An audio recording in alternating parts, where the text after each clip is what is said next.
Саламатсыздарбы, урматтуу кыргыз журтум. Адаттагыдай эле ошо хут берүүсү кыргыздын улуулугун таанытуу. Ушул боюнча 70ден ашык берүүлөр болду ушул Манас телевидениясында. 1 жылдан ашык убакыт. Ушу адамдын жашоого жаралуу максатын, табият кызматын, аалам сырларын, 21-кылымдын өзгөчөлүгүн, кыргыз журтунун оордун, ар бир адамдын керек болсо улуттардын, мамлекеттилердин ушу 21-кылымда милдет, парзы жөнүндө тынбай ушу түшүндүрүп келебиз. Адам өзү деги ким? Мен киммин деп өзүңүздөргө суроо кылсаңыздар болот. Адам өзү ошо жаны улуу дүйнөдөн келет экен, эми ошон үчүн адам улуу. Кайра ошо адам кайтыш болгондо улуу дүйнөгө кетет. Бул дүйнөгө ошо кызмат үчүн келет. Бөтөнчө кыргыз пендече жашап өткүүгө мүмкүн эмес. Кызмат үчүн жаралат. Пендечилик жашоого жаралбайт деп ааламдан берилет. Пендече жашап өтүүгө мүмкүн эмес кыргызга деп. Кыргыз кызмат үчүн жаралат деп. Ансыгандай ушул жаңы доордо дагы кыргыздын улуулугун, кызматын, милдетин ошо түшүндүрүп келем. Эфир башталаардан мурун ошо көп адамдарга бир эм жүрсүн, энергия өтсүн. Мага ушу көп чалуулар болот, менин илимдештериме көп чалуулар болот. Ошо эфир башталганда эле аягына жетпей уктап калабыз деп. Бул өзү жакшы. Ошо энергиянын өтүп атканы. Азыр ошо адам эмоцияда жашап атат да. Мисалы эмоцияда жүрүп анан бир психбольницага түшүп калганда деле эмне болот? Бир дарыларды берип, успокаивающий, нервин тынчтандыруучу дарыларды берип, анан айыгат го, ошондон кийин өзүнө келет го. Ансыгандай ошо эмоция менен жүргөн кезде, ошо энергиялуу сөз өткөн кезде, анан ошондо адам уктап калат. Бул жакшы. Ошондо бул уктоо эмес, бул улуу рахатка өтүү. Улуу рахатка өткөндө анан адам ар жакта бир мындай түш аянга өтүп кетип атат. Ар жактан адам бир улуу рахатка өтүп кетип атат. Ошондуктан уктап калып атканыңыздар ушул. Мына улуулук мыйзамы улуу журтка буйрулду. Улуулукту уккандан кийин умтулууга ар бир адам милдеттүү. Келиңиздер, ушун үчүн өзүңдү кыйнава, жерибе, жазалаба. Жөн эле улуу энергиянын ээсимин деп боштондукту пир тут. Өзүңдү аябай бошотуп, улуу энергиянын, жаның улуу дүйнөдөн келген экен, улуу энергиянын ээсимин деп боштондукту пир тут. Адам өтө өзүн эркин сезгенде, ошо эркин сезгенде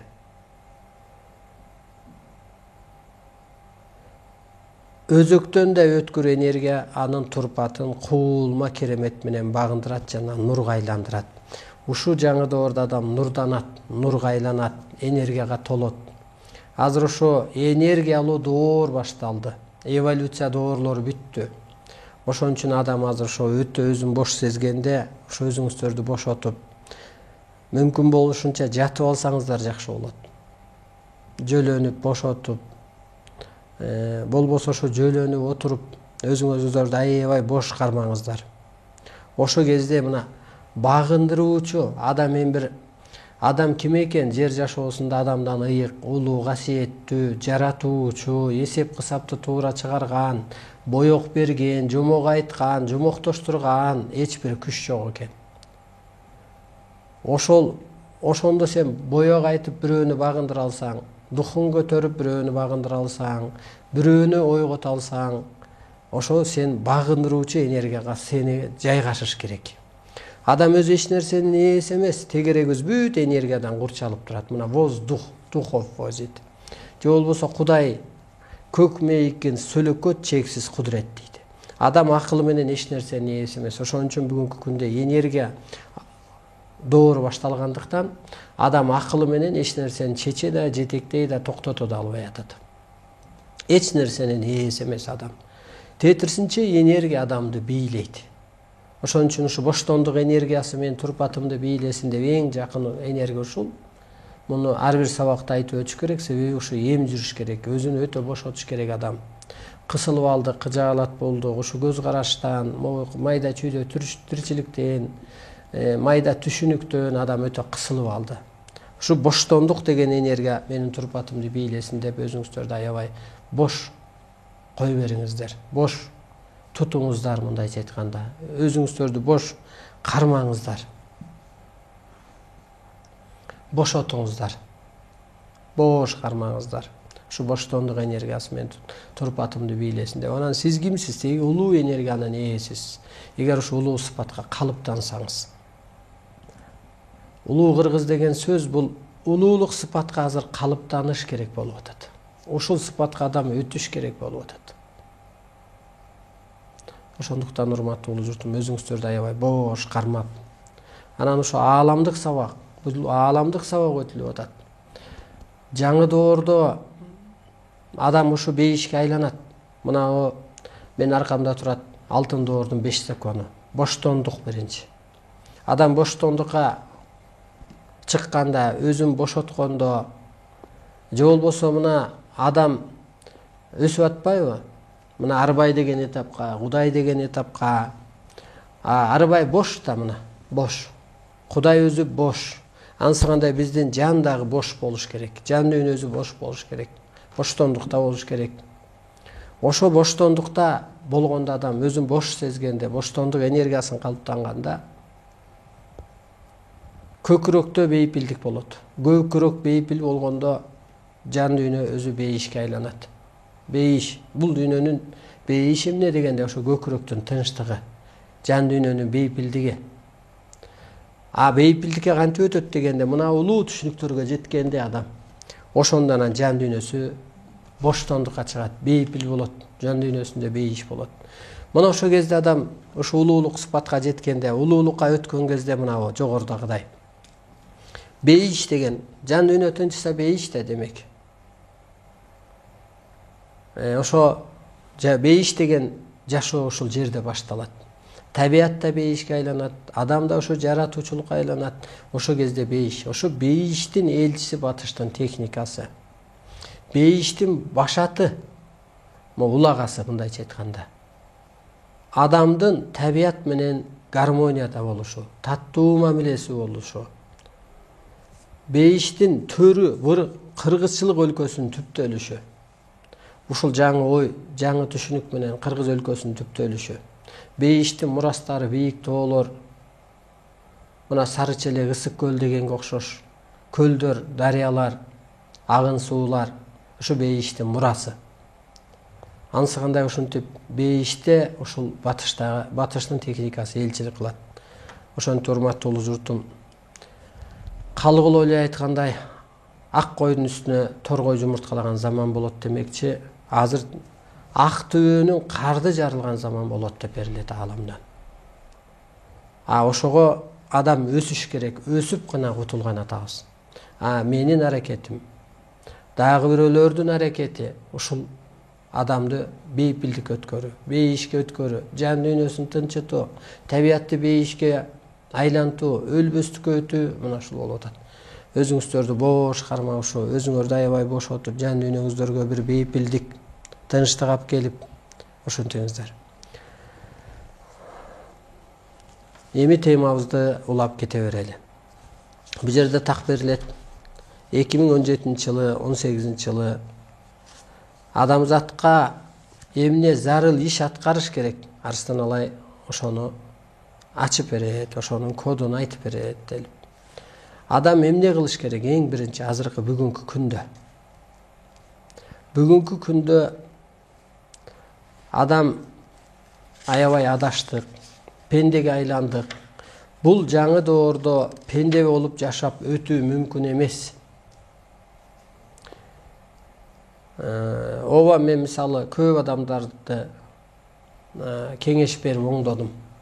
Ден соолугу чыңалды, жолун тапты, жашоого жаралуу максатын билди. Бирок мени кафеге алып барып чай берип эле кутулуп кетпейт экен да. Адам болуп кутулат экен алчы, адам болуп өсүп өйдөлөп. Же болбосо кыргыз журту же батыш эли мени бир бийлик алып барып анан кутулбайт экен да. Адам болуп кутулат. Биз пендеге айландык. Биз пендебиз, биз кулбуз деп бул ушу түшүнүккө чөө берип, ошо пендеге айланып калдык. Мына ак-карага айланып калдык. Жаман жакшы оюбузда аял эркек деген жашоодон чыга албай атабыз. Пендечиликтен чыга албай атабыз бүгүнкү күндө.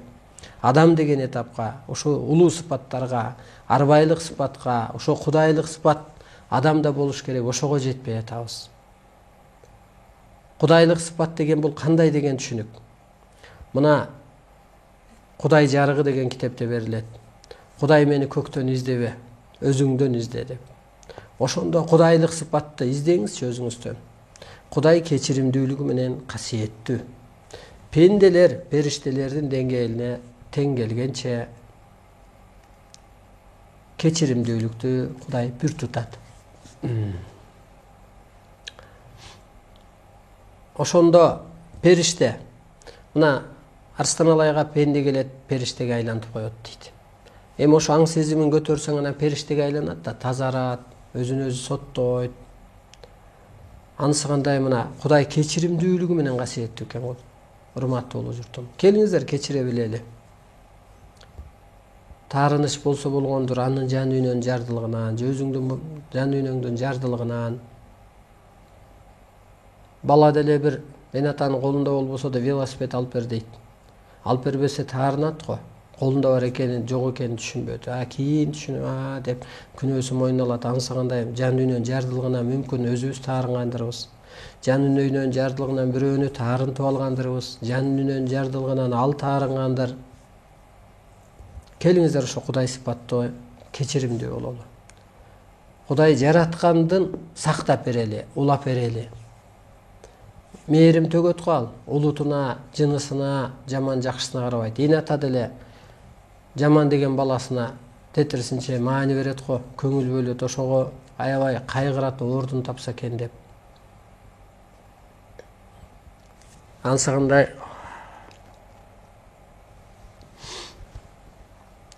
урматтуу улуу журтум, келиңиз ошо Кудай сыпатка калыптаналы. Арбайлык сыпатка калыптаналы, периштелик сыпатка калыптаналы.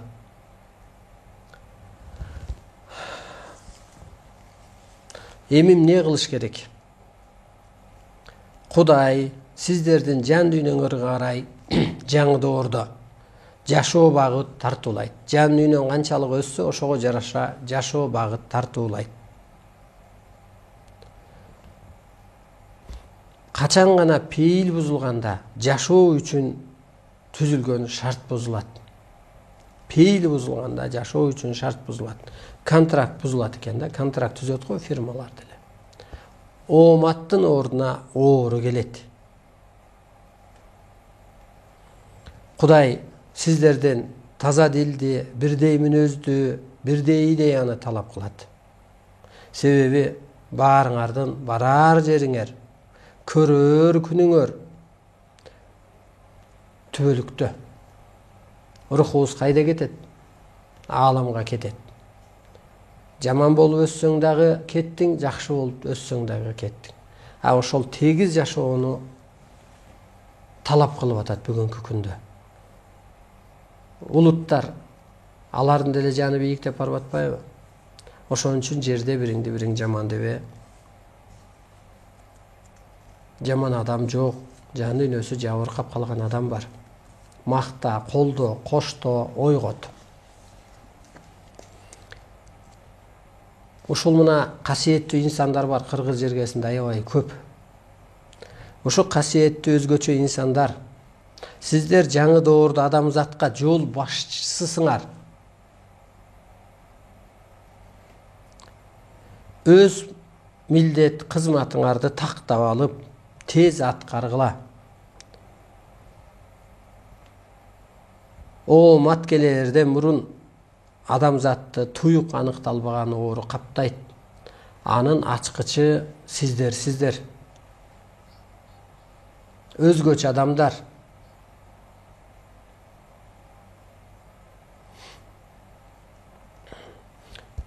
Жаныңарга, өзүңөргө этият болуп, ушул улуу милдетиңерди сыймыктануу менен аткаргыла. Бардык эле адамга, бардык эле улутка Кудай мындай улуу касиет бере бербейт. Ар адам эми азыр өз түшүнүгүнө, сыпатына жараша ырыскы дөөлөткө жетет. Кудай силерден биринчи кечиримдүүлүктү, жөнөкөйлүктү, кайтпастыкты, карапайымдыкты учурчак менен жашоону талап кылат. Кудай силердин учурдагы аракетиңер үчүн башаттагы күнөөңөрдү кечирет. Эмне кылыш керек? Ушул кызматыбыз эмнеге кырсык болуп атат? Кызматыбыз ушу элчилик азыр. Элге жеткирүү, элди ойготуу. Алтын доор жаңы заман тууралуу бүткүл адамзатка Кудайдан келген кескин түрдө түшүндүрмө баян. Кудай 2000 жылдан баштап бурулуш заманында, бурулуш башталды 2000 жылдан баштап. Ак кара дебей улутуна, түсүнө, жашына, жынысына карабастан адамзатка улуу илим, касиет, ыйык кудурет, керемет ыйгарып жатат. Ошол себептен ар бир адам өз касиетине ылайык ыйман, сыпат, мына улуу сыпат, адам сыпат дейбизби? Улуулук сыпат, жаңы жан дүйнө, кеңири түшүнүк, түбөлүктүү жол алып жашоого тийиш. Жаңы доордо инсан табыгый мыйзамдын талабын такай аткаруу менен ар кандай кыйынчылыктан оңой кутулуп кете алат. Мына жаңы доордо ар бир инсан ушу табыгый илимдин талабын аткаруу менен ар кандай кыйынчылыктан кутулуп кете алат. Көкө Теңир адамдын тарыхына карабайт, сен жаман болгонсуңбу мурун. Тетирсинче анын касиетине, илимине, түшүнүгүнө, учурдагы аракетине,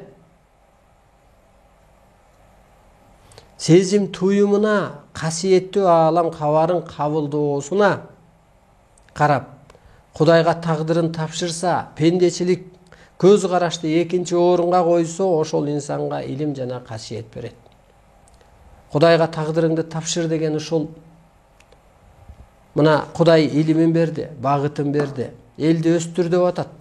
Сен муну аткара албасаң, Кудай берген балаңды кармап коюшу мүмкүн.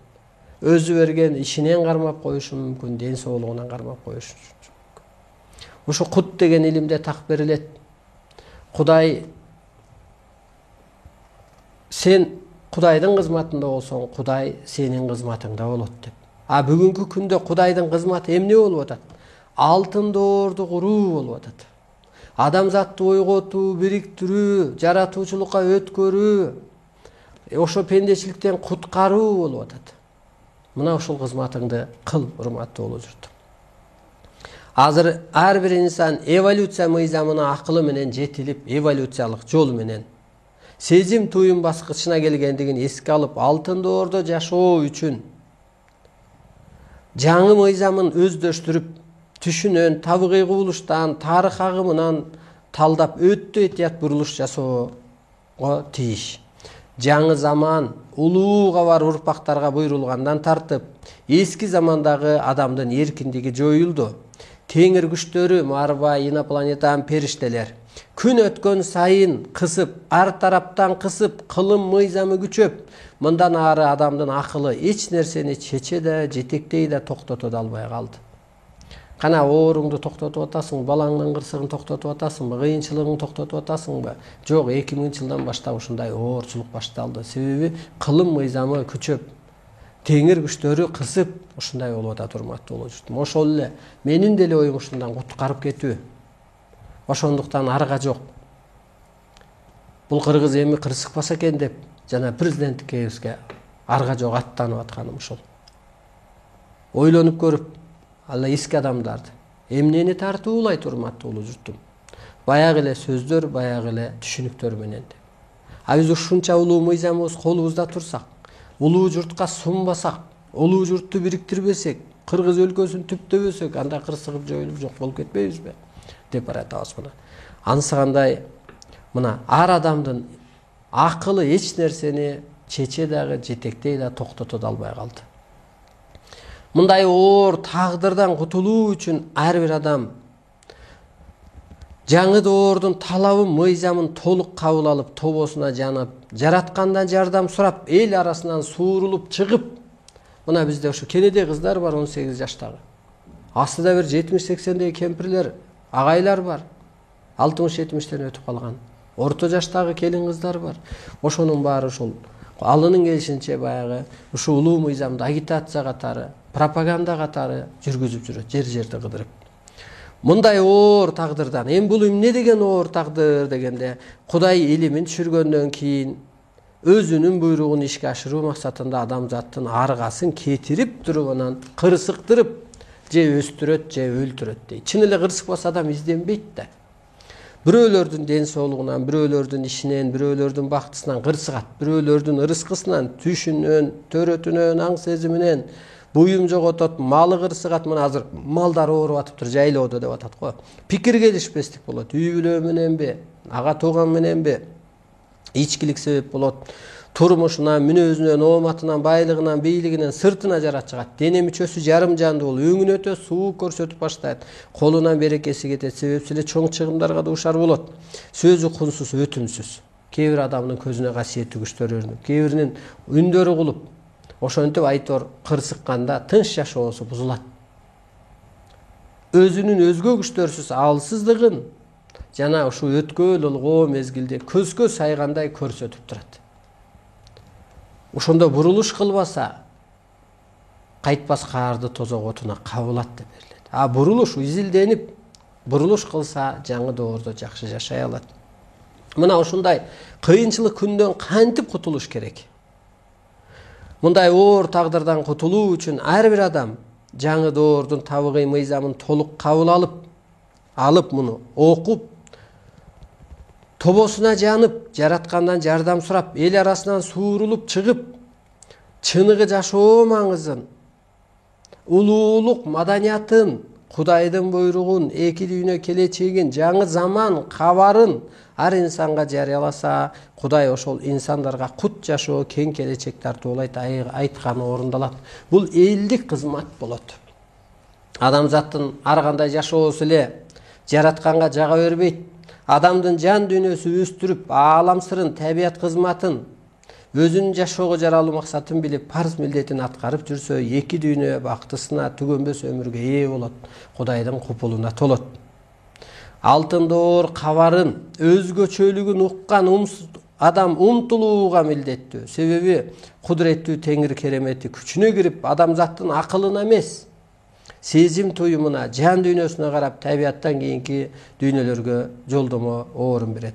Бул өткөн мезгилде ар бир инсан өз өмүрүнө астейдил мамиле берип, жашоодон тыянак чыгарып, алтын доордо жашоосын улантуу үчүн умтулуу парз. Ар бир үй бүлөдө ар бир адам касиетин кабыл алыш үчүн табыгый илим алуу керек. Азыр ошо касиет деген бул энергия. Касиетиң болбосо эгиниң дагы кесел болот, касиетиң болбосо эмгегиң да бекер болот дегендей, ушул касиет кабыл алыш үчүн табыгый илимди кабыл алуу керек. Табыгый илимсиз жаңы доордо жашоо улантуу мүмкүн эмес. Азыр адамзат Теңир менен адамзаттын ортосундагы иман ылгоо, эсеп кысап, чоң тазалоо, тактоо жүрүп жатат. Бурулуштан белгилүү болгон кыямат күнү ушул деңгээлде өтүп жатат. Жол жобо түшүп, адамдын көкүрөк сезим туюмун аркылуу ааламдык жана адамдык жашоосун эгеси менен эсеп кысаптан кийин өтсө, жаңы жашоого укук алат. Жаңы доордо жерди жана элди сактоо, тегиз жашоо Теңирдин куттуу илимин гана ийгилигин берет. Азыр биз эмнеге умтулуп баратабыз? Ар адам жаны менен эмес, элди сактоо, анан жерди сактап калуу керек болуп атат. Себеби эл бузулса жер бузулат деп коет да. Баягы аял бузулса эр бузулат. Анан эл бузулса жер бузулат деп, эл менен жер киндиктештеп. Азыр биз элди оңдогон кезде, адамзаттын жан дүйнөсүн өзгөрткөн кезде табият тынчыган атат. Кудайдын буйругун жазуу элчинин милдети, ал эми касиеттүү кабарды кабылдоо, коштоо, талкуулоо, элге жеткирүү ар бир адамдын парзы. Табыгый мыйзам кабар тараткандык үчүн Теңир алдында күнөө эмес, тетирсинче чоң сооп иш болот. Себеби адашкан адамзатты агартуу, багыт көрсөтүү, парз милдет аткаруу бул элдик кызмат болот. Эки дүйнөдө эгеси сүйгөн адам деп эсептелет. Улуу Көкө Теңир жараткан жан дүйнөсү жарды адамдар. Адам акылдын бактысы жабылды. Сезим көкүрөк туюм аркылуу жаңы жашоого жол алгыла. Жомок жашоого жетишкиле башка багыт жок. Акыл адамзаттын өз эркинче жашоосу. А сезим көкүрөк менен аркылуу Теңир менен кеңешип жашоо. Сезим бул кетпестүү өлөт. Бул өтө чоң бакыт. Сезим Кудай менен көкүрөк аркылуу кеңешип жашоо. Табыгый куттуу илимди кабылдасаңар, Кудай кең келечек эки дүйнө жашоосун түбөлүк адамзатка тартуулайт. Ар түрдүү тагдырлар алмашат. Ар бир кадамга ыраазы болуп, рахаттанып, тез чечимге келип, ишенип, үмүт отун жандыруу керек. Мына урматтуу улуу журтум, ошон үчүн өзүңүздөр көрүп жаткандай дүйнөдөгү сырдуу кубулуштар, аты жөнү аныкталбаган оору сыркоолор, үй бүлөлүк улуттар аралык пикир келишпестиктер бул Кудайдын буйругу аркылуу ылгоо, өткөл мезгилдин ачык белгилери болуп саналат. Бүгүнкү күндө бирөөлөр айтып атат, ушу батышты ээрчип күн көрөбүз деп. Бирөөлөр айтып атат, ушу орусту ээрчип күн көрөбүз деп. Мен айтат элем, ошо батыш эли дагы, дүйнө эли дагы жаңы доордо кыргыз элин ээрчип күн көрөт же кутулат деп айтсак жаңылышпайбыз. Себеби жаңы доордо аалам мыйзамы түштү. Ааламдашууга, ааламды көз карашка өтүү керек болуп атат. Ал кимдин колунда? Ал кыргыздын колунда болуп атат. Кыргыз ааламдан келген өкүл деп какшап келебиз. Далил деле ааламдык дастандары, байланыштары. Ааламдашуу кыргыз элинин жан дүйнөсү ааламга жарактуу жөнөкөй болгондуктан, ошо ааламдашуу идеология менталитет менен кыргыз өлкөсү түптөлөт. Анан аны дүйнө көчүрүп алат деп көрөбүз. Ошон үчүн батыш элинин батпай атканы, бук түшүп атканы, ар кандай митинг, революция болуп козголуп атканы кайсы өлкөдө болбосун. Өрт каптап, суу ташкындап, жамгыр болуп, коюн булут болуп атканы бул улуу күчтөрдүн кызматы деп билсек болот. Бул жерде так берилет. Табыгый илим түшкөндөн кийин кыргыз журтуна ал ооматты оодарды ушул табыгый илимге багындыруучу бул табият. Табият жер адамын кыргыз журтуна табыгый илимге багындыруучу Теңир буйруган көзө. Жан дүйнөлөрүн ойготуучу, жазалоочу сабоо. Батыш эли табияттын унчукпас сырларын, сыпаттарын билбейт экен да. А байыркы кыргыз билет. Азыр улуу сыпатка өткөн кыргыздар билет. Улуу кыргыздар ошо эл арасынан азыр чыккан улуу кыргыздар, улуу сыпатка калыптангандар. Ошондуктан батыш эли табияттын кырсыгын токтотуп бер деп кыргыздан чыккан ыйыктарга кайрылат. Бул чындык. Ошон үчүн улуу кыргыз улуулукту кабыл албаса, ушул улуулук келген касиетти энергияны ошого калыптанбаса, өзүн өзү тааныбаса, улуттарды ээрчип адашса, ар улуттун улагасында болуп атат, калып атат.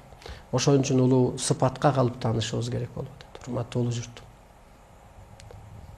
Бул эртедир кечтир орундачу мыйзам. Аалам мыйзамы жеңди. Адам мыйзамы жеңилди. Ошон үчүн мындан ары адамдык көз караш менен план түзгөндөр, мына кыйратабыз дегендер, же дүйнө элинин өлкө башчылары акылы менен эч нерсени аларда чече да жетектей да токтото да албай атат.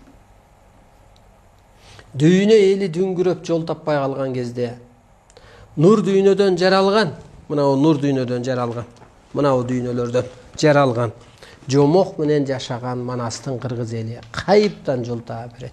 Мына кайыптан илим түштү. Кайыптан илими түшкөндө касиети кошо түштү. Касиетке калыптанып алган адамдар бар.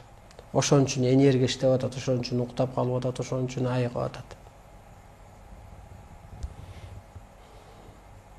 Бул жаңы доордун идеологиясы. Ооба, байлык бийликти кантип тутунуш керек? Байлыкты бирөөлөр ойлойт ушу мындай каражаттагы бир байлыкты. Бирөөлөр ойлойт ак үйдөгү бийликти. Адамдын өзүндө байлык, бийлик бар. Бул кандай? Ошо жанагы энергияга калыптанган кезде сенин энергияң бирөөлөрдү багындырып атпайбы? Бул бийлик. Мына айыгып кетип атат. Сени издеп келип атат.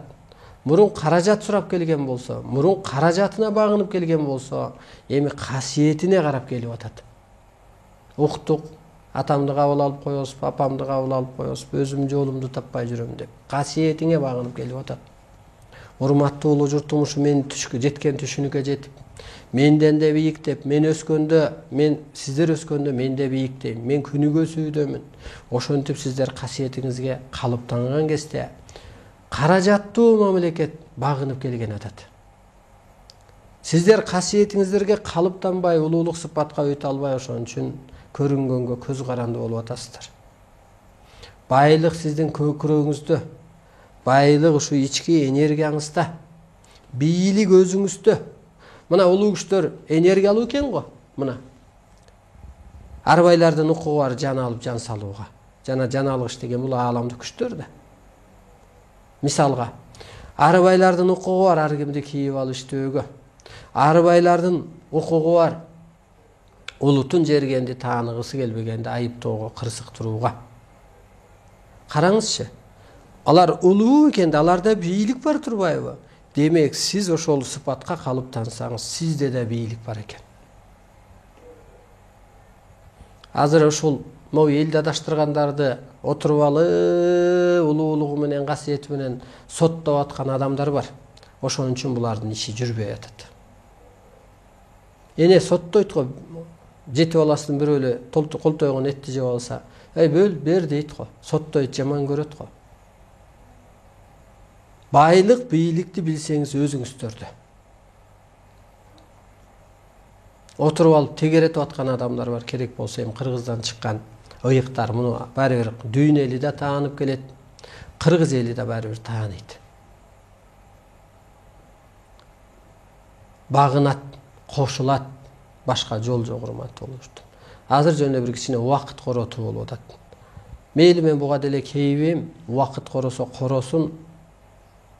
Мүмкүн ошентип урунуп, беринип, сүзүп, бүзүп, анан жолун табар, өзгөрөр. Мына урматтуу улуу журтум, ошон үчүн улуу кыргыз деген ошол. Азыр эри бардын заманы эмес, энергиялуунун заманы. Чындап эле энергия керек азыр адамга. Мына боштондук энергиясы. Караңыз.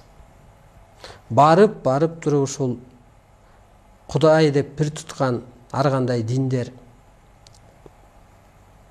пир туткан байлык, бийлик дагы өз ордун жоюп коет, бир тарых катары калып калат. Эмнеге дегенде, могу эки дүйнөнүн ээси адам болот, могу пендечилик жашоонун ээси адам болот. Мына улуулук сыпатка калыптанганда сен жакшылап сабак өтүп энергия киргизгенде адам айыгып кетип атат да. Медицина жок, техника жок. Канча жыл ошо Кудайга тиленип айыга албаганынан келген адам сенин колуңан айыгып кетип атат. Сен бийиктетип ушундай жан дүйнөсүнө бийиктеткенде ал өсүп кетип атат, өйдөлөп кетип атат. Караңыз, адамдын колунан не гана келбейт. Ошол энергияга толсоң.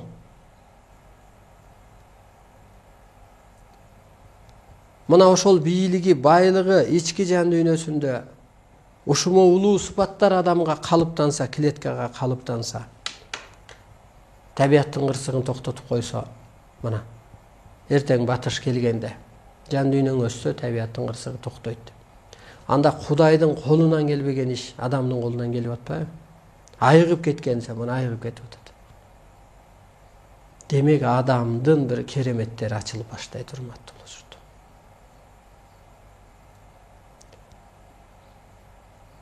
Адам башкарат, аалам аткарат деген заманга барат азыр, жаңы доордо. Мурун ойлогонбуз, аалам башкарат, адам аткарыш керек окшойт. Тетирсинче ушул улуу сыпатка калыптанганда адам башкарат, аалам аткарат. Мына оюң, тилегиң ашырылат. Же болбосо ошо өзүңдү бошот деп денесин бошотуп энергия өткөргөндө айыгат, эстейт, духу көтөрүлөт. Ушундай сыпатка калыптаныш керек, урматтуу журт. Ооба, кыргыз журту карапайым эл. Жаман дебейли, тобо дейли. Мына Африка өлкөлөрүндө тамак табуу жок болуп атат го, керек болсо. Дин менен өнүккөн мамлекеттерде согуш, кыйроо, жашоого үй болбой атат го. Биз тобо шүгүр дейли. Баарыбызда бар, жокту айтпайлы. Ушу материалдык мир үчүн күрөштүк. Эми психологиялык мир үчүн күрөшүшүбүз керек. Эми өзүбүздү жазабасак болбойт, өзүбүздү жаратпасак болбойт, өзүбүздү боебосок болбойт. Адам өзүнө өзү ишенгенде, анан Кудай, жакшы адамдар жардам берет. Эгер сен өзүң ишенбесең, анда эч ким жардам бере албастыгын эстен чыгарба. Сен жатып ал, кейип. Кудай эмне кылат, баягы тургуза алабы сени? Эне таң тургуза алабы, ай тур десе да турбасаң. Сен өзүң ишенгенде, анан ошол жакшы адамдар, анан көзгө көрүнбөгөн күчтөр, Кудай жардам берет. Адамдын өзүнө такалып атат азыр бардык нерсе. Өзүбүз жаратып алдык. Мына эне атаны сыйлаганда жан дүйнө. Боз баланды бурмалаганда жан дүйнө. Аял затын кыйнаганда жан дүйнө. Адамды оорутканда жан дүйнө. Көңүлүңдү көтөргөндө жан дүйнө. Эки жүздүү адамды жараткандагы жан дүйнө.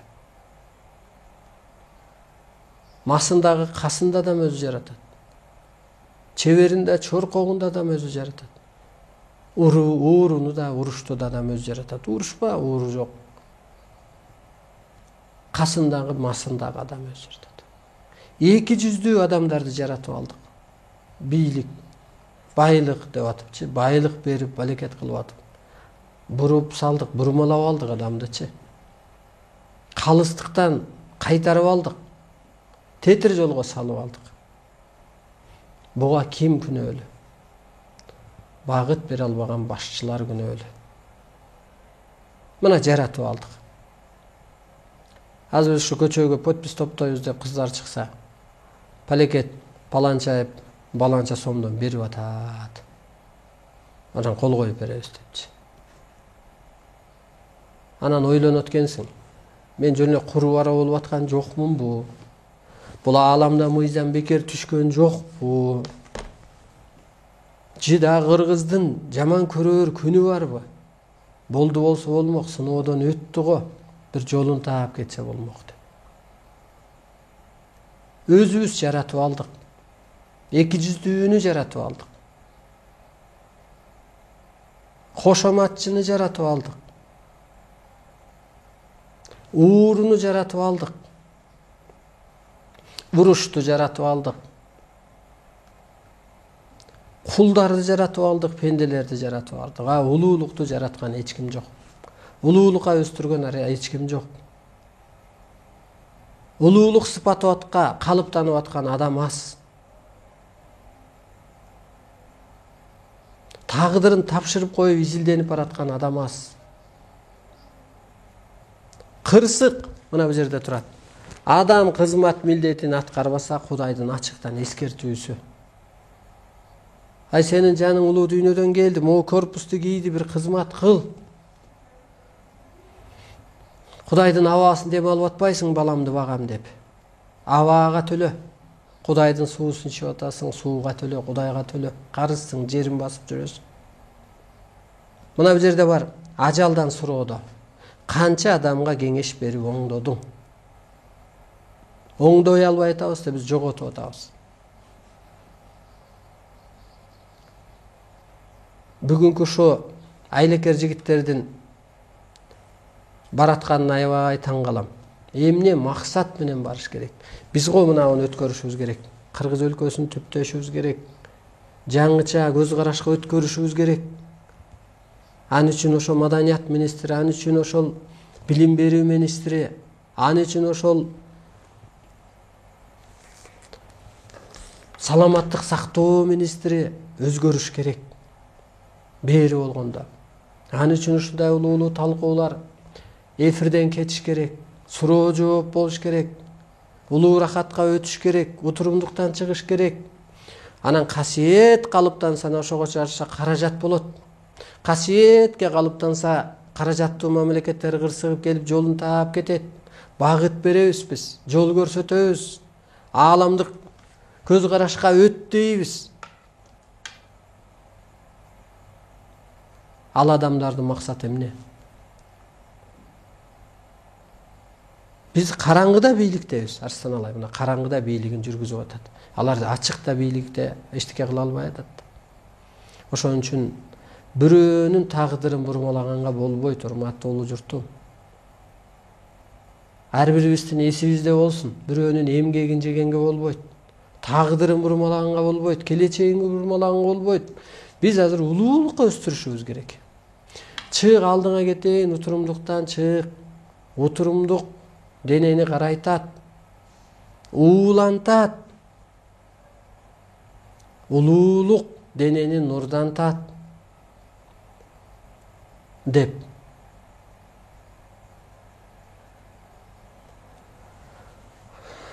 Мына урматтуу улуу журтум, көп ойлонсок, мен ушул көп улуу интеллигент адамдарга барып, ошо кыргыз улуу десем эми акылдуу адамдар, ооба мен аларды туура түшүнөм. Анан аябай сүйлөп берсем айтат: Арстан Алай, рахмат сага. Бирок кайсыныбызга мактанабыз, кайсыныңа мактанасың деп мен айтат. Неберелерин сордуктап койгон адамдар бар го дейт, Кыргыздан чыккан. Улуулук сыпатын жоготуп койгон адамдар бар го. Булар качан түшүнөт? Бул адам качан өсөт? Кайсарыбызга мактанабыз, кайсыга сен улуубуз деп сүйлөп атасың дейт. Анан чындап ойлонуп калам. Эми сөздү бир эле маанисин же түз эле кабыл албаш керек да, анын ар жагын да караш керек. Ал кишини дагы түшүнүш керек. Чындап эле кыргыз аябай улуулук сыпатыбызды кетирдик. Ак-карага такыр өтүп алдык. Мээрим жок. Урматтуу улуу журтум. Ошондуктан бир тобобузга жансак болот эле. Ушул жерде берилет: улуу кыргыз бөлүнсө күнөөгө батат. Биригип сол көспес ордо түссө, жер ааламдын адамзаттын огу болот деп.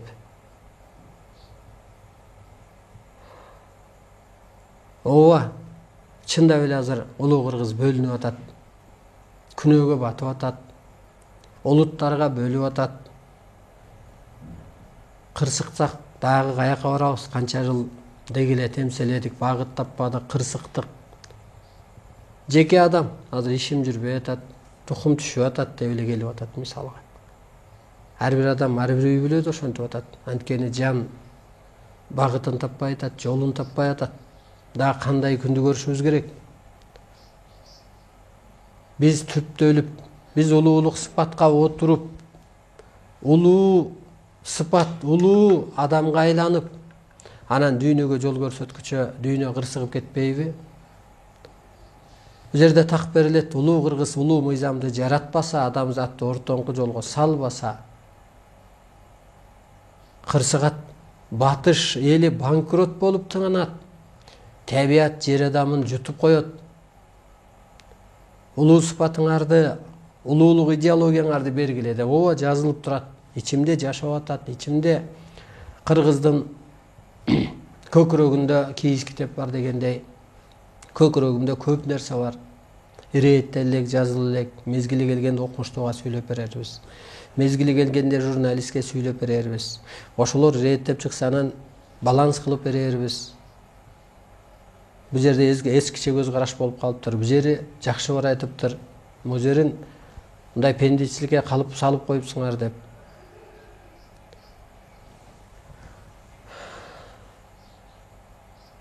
Келиңиздер, эмнеге жаралдык? Эмнеге ошо аалам мыйзамы түштү? Эмнеге жеңди? Адам эмнеге өсө албай атат? Өйдөлөбөй атат? Өнүгүүнүн жолу кайсы? Изденели. Бул бир адамдын милдети эмес да, бул ар бир адамдын милдети. Себеби биздин учурдагы аракетибизге жараша башаттагы күнөөбүздү кечирген атат. Учурдагы аракетибизге жараша бакты өлөт, рызкыга жетишесиң делип атат. Кыргыз эли дүйнөнү башкарылат деп. Кантип дегенде ошо касиети менен, багыт көрсөтүүсү менен. Эми багыт көрсөтүү да бул башчылык да. Башчылык деселе отуруп алып эле руководитель эмес, санап, карап, тизип, соттоп, оттоп дегендей. Багыт көрсөтүү да бул башчылык. Жол көрсөтүү да бул башчылык. Качан калыптанабыз? Мейли кыргыз элинин бир 50% калыптанса да калган аны ээчип кетет эле. Ар бир секундта доор өтүп атат деп убакытты туура пайдалан. Доорлор өтүп атат секундта. Биз ошо пендечилик көз караштан чыга албаган адамдар бар. Ушунча сөздү майдалап түшүндүрүп берсең да түшүнбөгөн адамдар бар. Түшүнө албай атам дейт. Ооба түшүнөм. Жан дүйнөсү жабыркап калса, аң сезими жабыркап калса, кайдан түшүнөт? Жан дүйнөсү жарды болуп калса, кайдан түшүнөт? Милдетибиз жараткан адам затын сактап калышыбыз керек болуп атпайбы? Улап калышыбыз керек болуп атпайбы, урматтуу улуу журт?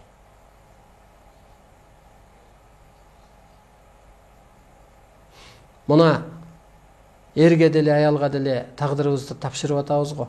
Көч десе көчөт байкуш, келин болуп баргандан кийин. Өч десе өчөт. 50 жыл, 60 жыл тагдырын. Бир 2 жыл ошо Кудайга тагдырыбызды тапшырганга духубуз жетпейт биздин. Адамзатты улуулатканга, энелерди ойготконго духубуз, ишеничибиз жетпейт.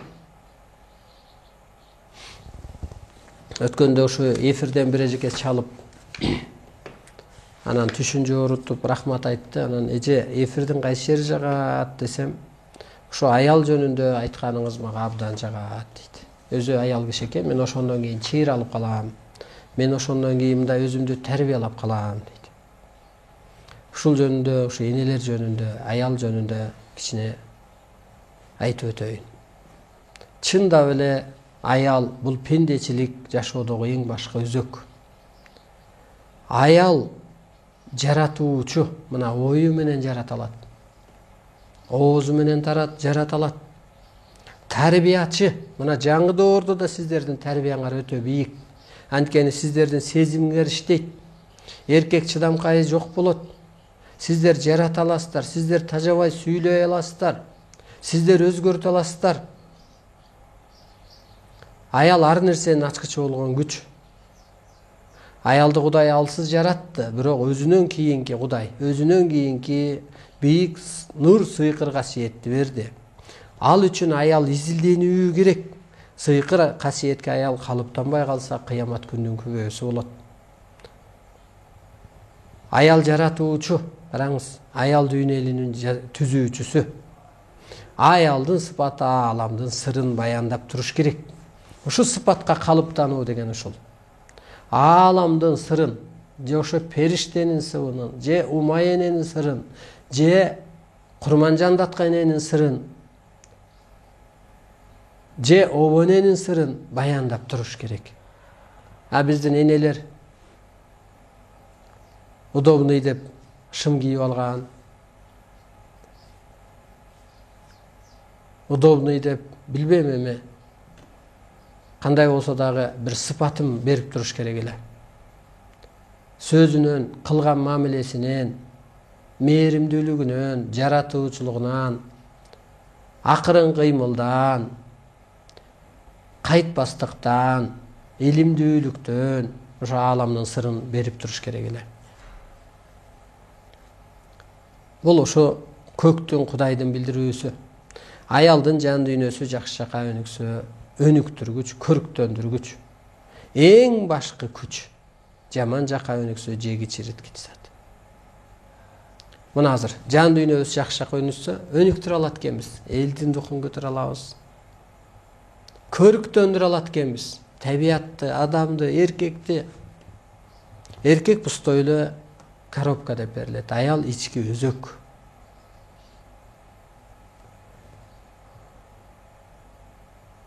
Кече ошо бир агай суроо кылып атат сабакта. Чындап эле агай, мен ойлоно берчүмүн дейт. Эркек аялынан ажырап калса ичип кетет дейт. Аял эринен ажырап калса 3 бала, 4 бала менен деле жашап кетет. Көрдүңүзбү? Эне бул сезим иш дейт. Көтөрүмдүү. Ошондуктан маймылдай эркекти мактаса мугалим болот. Жан дүйнөсү жарда эркекти жана мактаса жоокер болот. Баарына жетишет. Эркекти мактаганда мазгилери майлаганга барабар. Мактап коюу керек. Эркек аялдан таң аткандан каш карайып күн батканга чейин мактоону, колдоону, коштоону, SMS-ти күтө берет. Эне жаратуучу, эне көтөрүмдүү. Эне жаңыдоордун дагы сыйкыр керемет ачкычтын ээси. Бизге энелер сабак көп келет, аялдар. Түшүнөм, ооба, сезиминде бир нерсе иштеп атат деп.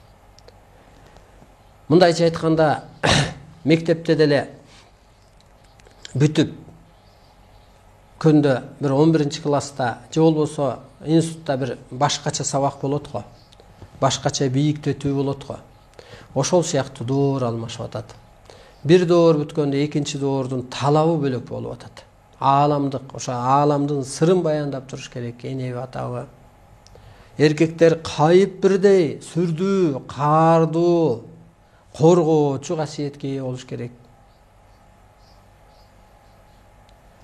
Мына азыр ар кандай тагдыр буйруп, эл жер которуп, Россияга барып калсаң деле ошол жердин бир тилин үйрөнүш керек. Ошол жердин менталитетине карап жашаш керек. Идеологиясын эске алыш керек. Анысы кандай ошо доор өзгөрдү. Же болбосо ошо Марс жерге түштү, куйруктуу жылдыз болуп дейт. Куйруктуу жылдыз Марс. Ал куту түштү, энергиясы түштү. Ошол жактагы күчтөр түштү. Демек адам ошол сыпатка өтүш керек, ошо улуулук сыпатка. Улуу касиетке, кудуретке. Ошентип урматтуу улуу журтум, доордун талабы өтө татаал болуп атат. Өзгөчө болуп атат, касиеттүү болуп атат, энергиялуу болуп атат. Ошондуктан аргасыз окуп үйрөнүп, кошулуп, окуган, уккан бул кабардар гана болу. Аткаруу татаал, калыптануу татаал. Асман менен жердей айырмасы бар.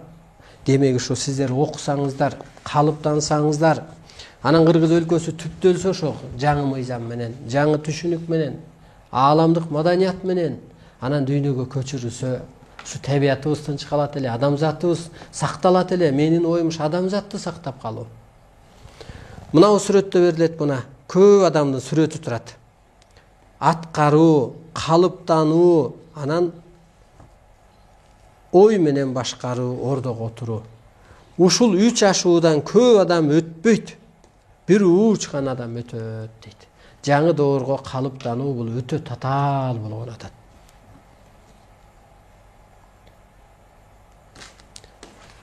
Мына, урматтуу журтум, ошентип биз алыбыздын келишинче кээ бир сөзгө басым жасап, кайталап, тереңдетип, кыр-сырын берип атабыз. Бул улуулук иш, бул түбөлүктүүлүк иш. Анысы кандай сиздер дагы ушул отурумдуктан чыгыңыздар.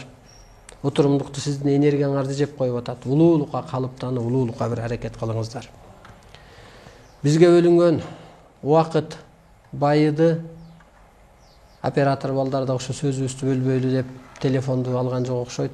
Кээ бирде ошо телефонго алып жооп бергиче эшикке чыкканда ар адам чалат, убактыңызды алып коюп атат деп. Анан биз дагы ошол телефон чалса, баягы саламатсызбы, жакшы калыңыз деп эле тез-тез оюн айтса деп ошентип да коебуз. Мына урматтуу журтум, бизге бөлүнгөн убакыт соңуна чыкты. Улуулук мыйзамын уктуңуздар. Бүгүн да ушул эмне кылыш керек экенин, элчилик кылыш керек экенин адам, ошондо өсөрүн, ошондо утаарын, ошондо бактуу өлөткө жетээрин кеңеш берүү керек экенин айтып өттүк. Кыргыз өлкөсү кайсы жол менен бутуна турат, кайсы жолу менен калыптанат, дүйнө эли кантип кыргызды ээрчийт, кыргыз кантип дүйнөгө башчы болот, ушул жөнүндө айлантып айттык. Ушул 1-4 күнү ар жуманын кечки саат 7-де ошол телебаян же болбосо техника аркылуу ааламдык сабак болуп атат. Колуңуздардан келсе ошол калыптанып, талкууга катышып, ошо теле талкууга китептерди алдырып, калыптанганга аракет кылыңыздар.